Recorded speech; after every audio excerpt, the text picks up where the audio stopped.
We're going to try our hand at what some people might call a resurrection. So, some time ago, I would say a few months ago, I managed to acquire this little radio here, which you see and which undoubtedly you can tell is a portable radio, and it's not that big compared to my hand. You see, it's really a small radio, so it's quite literally a portable radio. Now this model here, which has a brand name of Crown and has a model number PR-530, as you can see from the back of the radio. Okay, hang on. Let me see. Okay, so there you go. Okay, so the radio is actually a Crown model PR-530, and it was made in Japan, and although it's not clear in what year it was made, as far as I can tell by looking up stuff and all that, it was probably produced somewhere around 1956.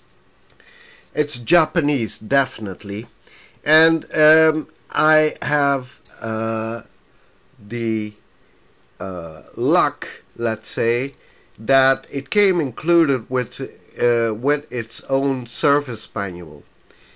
Well, when I say service manual, it's actually maybe not a sixth of a letter-sized page, but it contains, let's say, most of what I would need to try to repair it.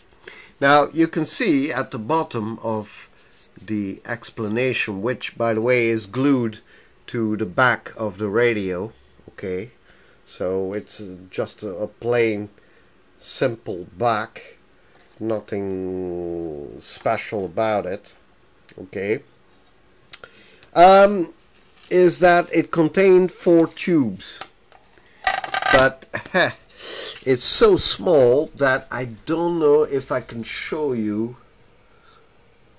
Okay, maybe this is clear enough for you. So there was a tube, if you read from the left to the right, there were actually 4 mini tubes inside of this. So the first tube was a it's so small. Okay, hang on. Okay, yeah, the first tube was a 1R5. Okay, so that's that tube over there. The second was a 1T4, then a 1S5 and a 3S4.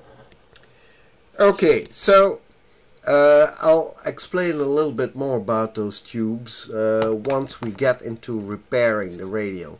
Anyway, as you've guessed by now, this was a tube radio. Yeah, imagine that. A radio as small as this actually worked on tubes, and it even carried the batteries to make it work. Now I already opened it, as you probably can tell, and it was in a really sorry state. Let me show you. Okay, so whomever owned this radio obviously tried, well, to repair it or maybe to modify it or whatever, but really, well, you can safely say he botched the job.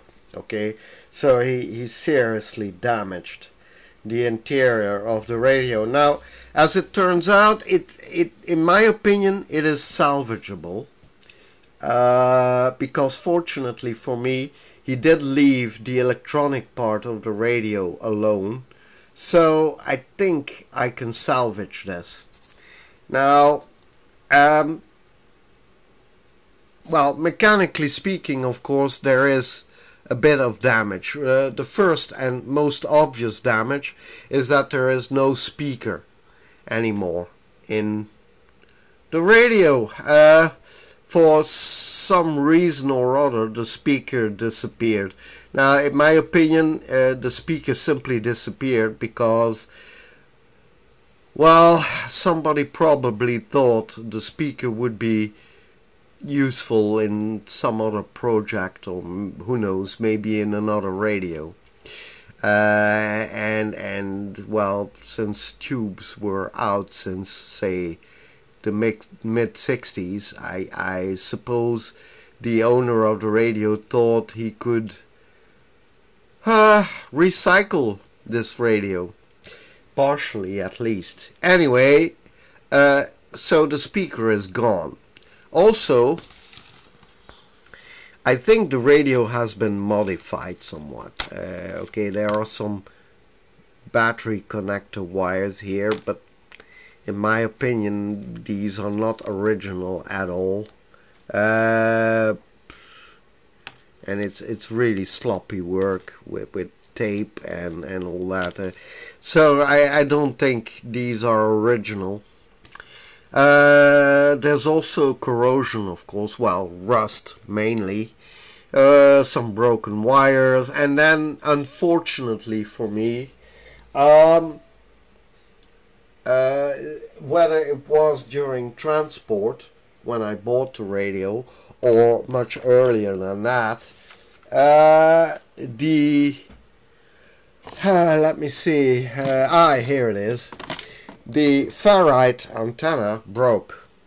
Okay, fortunately I have the other half of it, so the antenna is over there. So, but it definitely broke, which is a pity, but okay, well, these things happen, I suppose. Anyway, the thing is, I want to see whether I can bring it back to life again and somewhat restore it to its former glory. Well, obviously the outside I can restore, most probably, to, well, something that looks like what it must have looked like. But well, the electronics part, that's something else. Now, I do have the tubes. I have 4 tubes that probably will function inside this little radio. But well, actually the biggest problem I've got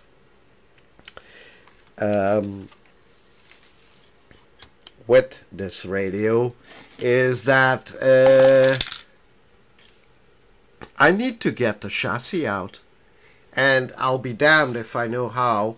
Now, if you read the service manual, so to speak, inside the little radio, you'll see this comment here: how to take the dial off. Okay, and it says turn to the left according to the illustration. Okay, so I guess they mean the dial button here. Okay, and you're supposed to turn it left, and then what? Okay, so does it screw off? Does it slide off? Or does it give me access to a screw or something? Well, it's kind of hard to tell. Yeah. I've carefully lifted the dial button a bit to have a look between the case and the button, but there's hardly anything I can see there that would be useful to me. Okay, so let's have a look at how to unmount the chassis. Okay, the mystery of how to get off the tuning knob, which is this, okay, off the axle of the tuning capacitor turned out to be exactly like they describe here. Okay, so let me give you a close-up. So, okay, to take off the dial, turn to the left according to this illustration. Well, what it turned out to be was that on top of the dial button there is a very large flat screw. This, in fact. Haha! Well, you wouldn't have guessed it, of course, until you finally unscrew it. So that's what I did. After a lot of cursing and swearing, I finally got the screw off, and it turns out that behind the screw, behind the dial button was this large spring. Okay, it's a soft spring. It doesn't put a lot of pressure against the button, but it does put some pressure against the bottom of the knob. Okay, so this here. So in fact, what it turns out to be is a large screw, so something like this. Okay, which is screwed into, let me show you, into the axle of the tuning capacitor, so right here. Okay, so, and that's what I ended up doing. So after putting a lot of pressure on that, on the face of that large screw, as it were, I finally managed to get it to come loose. So it was probably oxidized a little bit, and that's why it was stuck in there. So anyway, that's it. And then you release another screw here, okay, and that releases the complete chassis out of the cabinet of the radio. So now what I'm going to do is, well, I'll have a look whether I can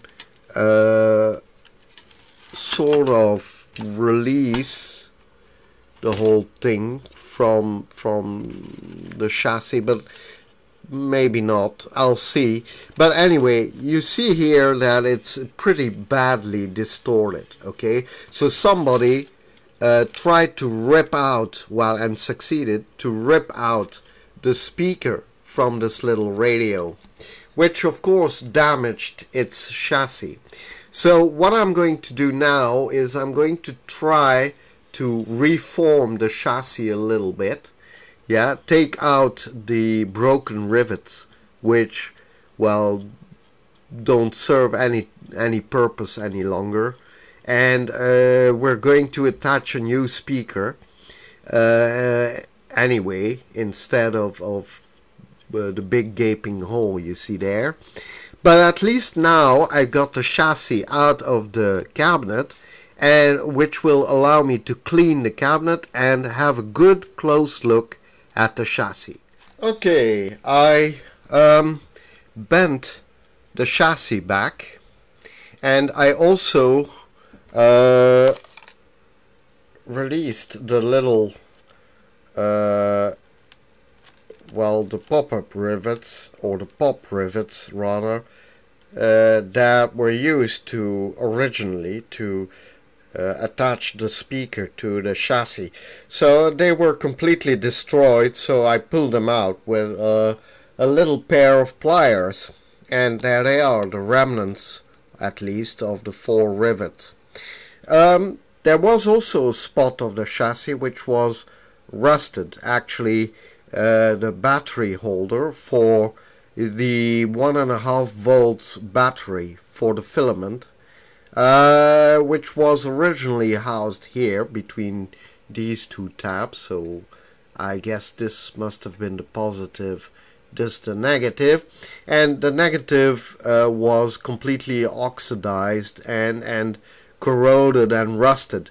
So I applied a little bit of navel jelly to that, and I'm leaving the navel jelly to do its work. Then I also bent the chassis back into shape. well as I could without causing any more damage. Now the chassis, so this part here really, is surprisingly pliable. Yeah, so it's really very thin aluminum.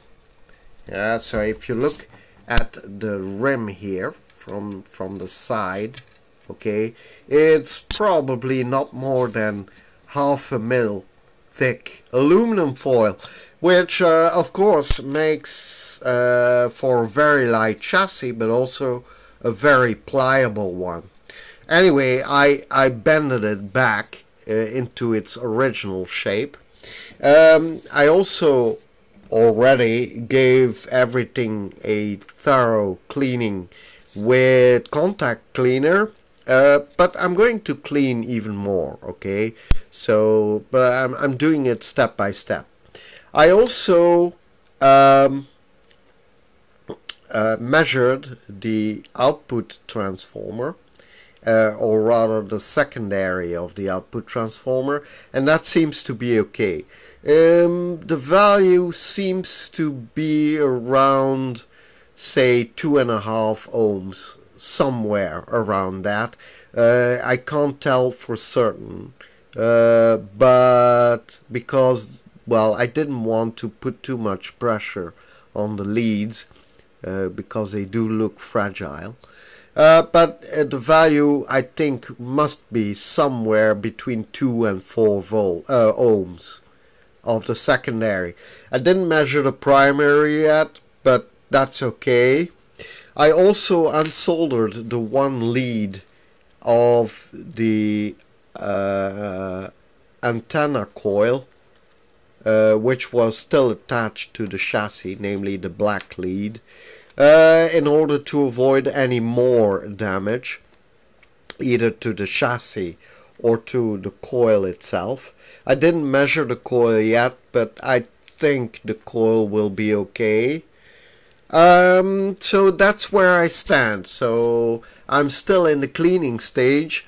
Once I get into more the electronical part of it, I'll continue the video. Oh yeah, there's one more thing.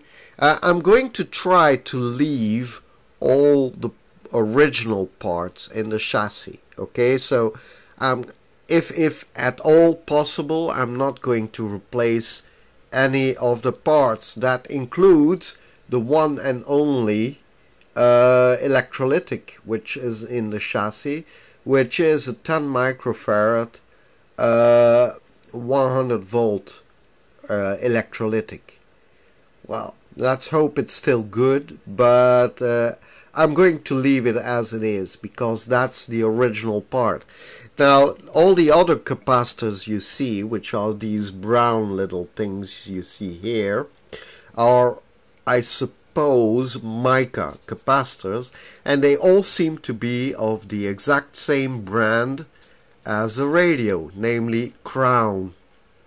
Don't ask me why, but I suppose they must have considered back then that making their own capacitors would be cheaper than outsourcing them.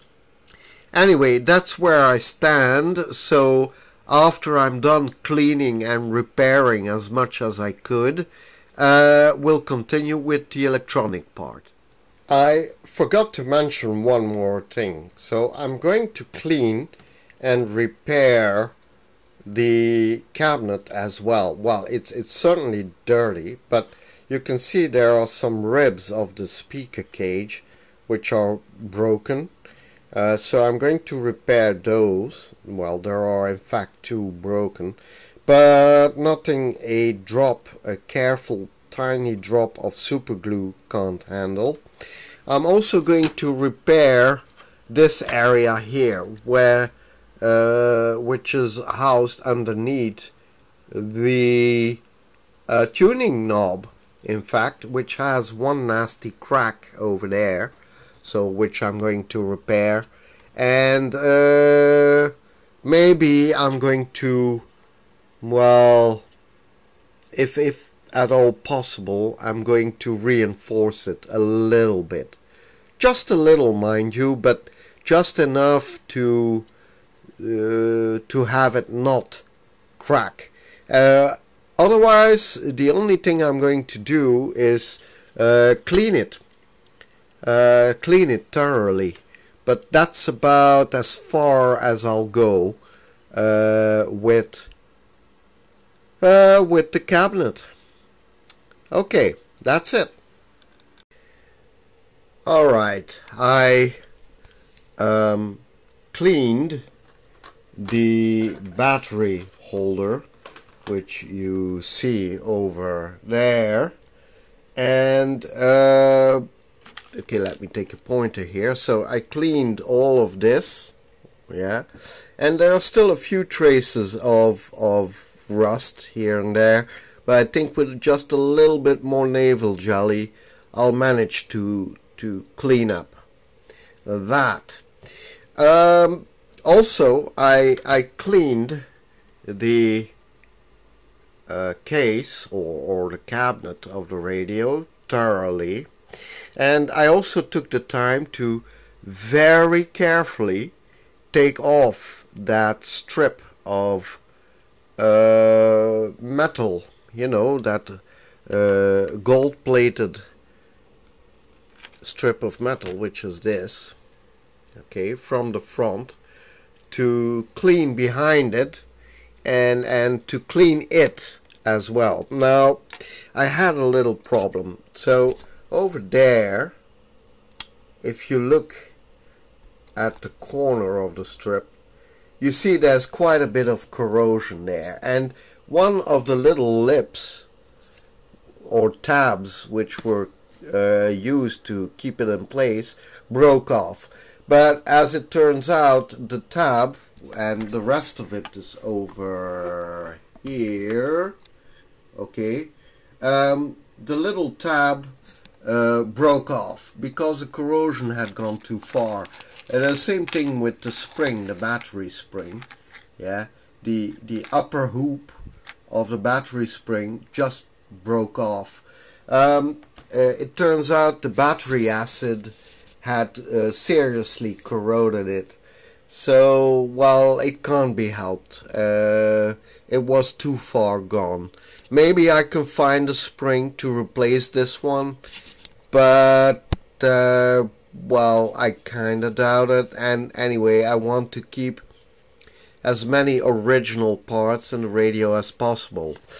Okay, so then I'm also in the process of repairing the ferrite antenna, and as you can tell, it is now one piece instead of two, and you can still see where it broke, so right here, okay, but by using a little bit of super glue, I managed to glue both parts together again.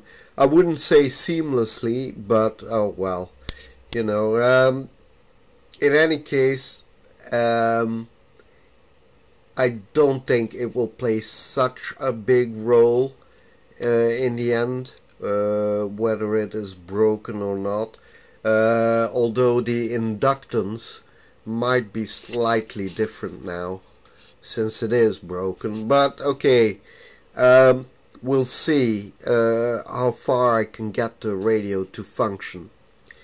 Anyway, so what else did I do? Oh yeah, I reinforced the opening through which the variable capacitor shaft goes, okay? So what I did was I cut a small piece of blister package plastic, which is relatively thin but still quite tough and strong enough to be used as reinforcement.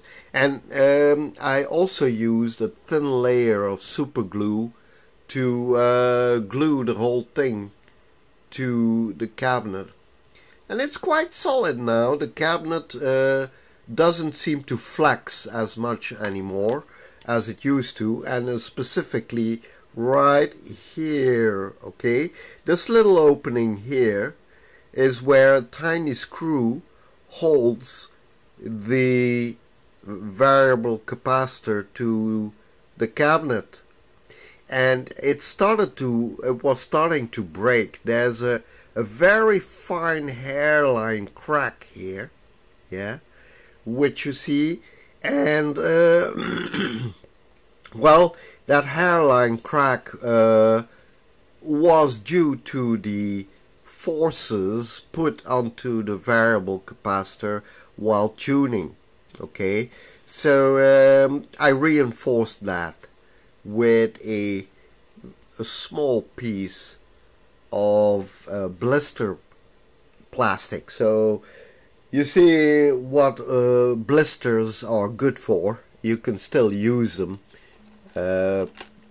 if you choose the thing to use them for properly.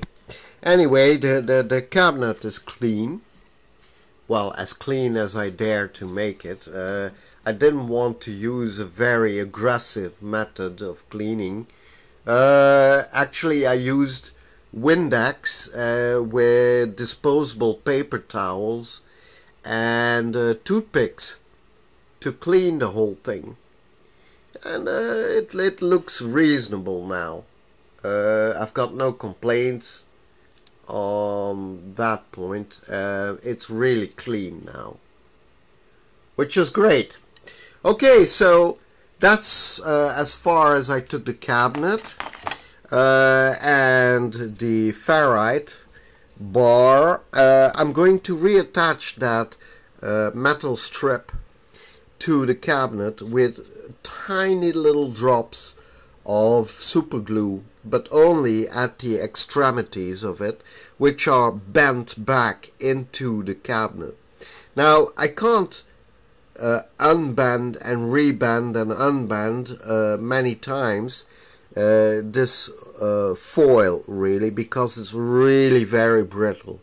So that's why I'm waiting till the very last minute to reinstall it. Right, what else did I do? Well, I also gave the satchel, the leather satchel into which the radio is slid, a cleaning. Okay, so it's actually just plain brown leather, but I gave it a thorough rubbing with transparent leather oil or leather wax, and it came out just fine. Yeah, it gleams and it really looks nice again, and it's also a little bit more supple, so I don't think the leather will crack any longer. So that's great as well. So let's say all the cosmetics are pretty much done. What I'm going to do once I finish all the little cosmetic details is well, try out the electronic part.